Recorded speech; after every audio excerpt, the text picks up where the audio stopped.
ദിവസം കൂടി അധികം എടുത്താലും സാരമില്ല. മംഗലാപുരത്ത് നിന്ന് വരുമ്പോൾ ആദ്യം ഉടുപ്പി, പിന്നെ കൊല്ലൂർ, അവസാനം മുരുടേശ്വരം എന്നിവിടങ്ങൾ സന്ദർശിക്കാം. ഇനി അഞ്ചാമത്തെ കാര്യം പറയാം.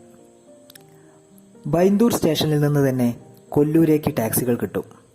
4-5 പേരുണ്ടെങ്കിൽ ഒമ്നി വാൻ വിളിക്കാം. 900 രൂപയാണ് നിരക്ക്. ടാക്സിക്കാരന് 1200 രൂപ വരെ വരും. 4 പേർക്കേ ഇതിൽ കയറാനാവും. ഒരല്പം നടക്കാൻ തയ്യാറുള്ളവരാണെങ്കിൽ ഹൈവേയിലേക്ക് നടക്കുക, ബസ് കിട്ടും. പ്രായമുള്ളവരും കയ്യിൽ ബാഗുമൊക്കെ ഉണ്ടെങ്കിൽ വണ്ടി വിളിച്ചു പോകുന്നതാണ് സൗകര്യം.